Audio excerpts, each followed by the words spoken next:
ஸ்ரீ சாய் சங்கரா கோவில் நகரம் காஞ்சிபுரம் அருகில் ஏனாத்தூரில் விவசாய பண்ணை தோட்டம் விற்பனைக்கு. தொடர்புக்கு 9090656533.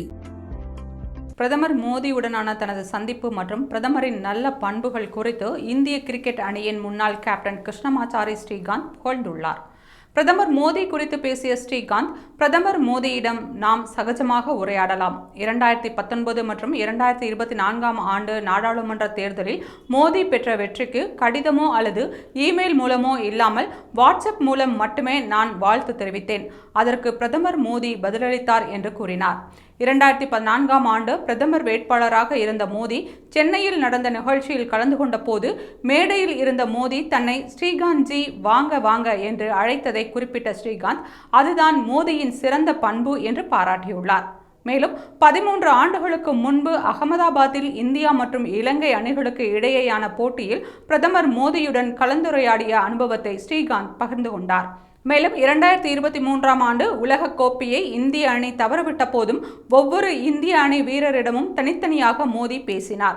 இது போன்ற சின்ன சின்ன விஷயங்கள் மூலம் வீரர்களை உற்சாகப்படுத்தியதை அடுத்து 2024 ஆண்டு T20 உலக கோப்பையையும் 2025 ஆண்டு சாம்பியன்ஷிப்ஸ் கோப்பையையும் இந்திய அணி வென்றது என்று ஸ்ரீகாந்த் கூறியுள்ளார். Feel very, very comfortable. So you won't feel scared. You won't feel, oh, Prime Minister. You won't. He'll make you feel very comfortable. Bolo ji, kaise? And when he won the 2024 elections, I used to send a message to his secretary only. Okay, congratulating him for that, whatever it is.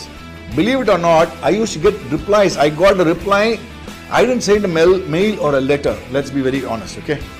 I sent a WhatsApp type message to his secretary addressing to the PM, congratulating for the 2019 win and the 2024 win. I got a reply for both. Imagine, he is sending me a reply after I just sent him only a message by WhatsApp. What a great man, yeah? These will all be my treasure in my life.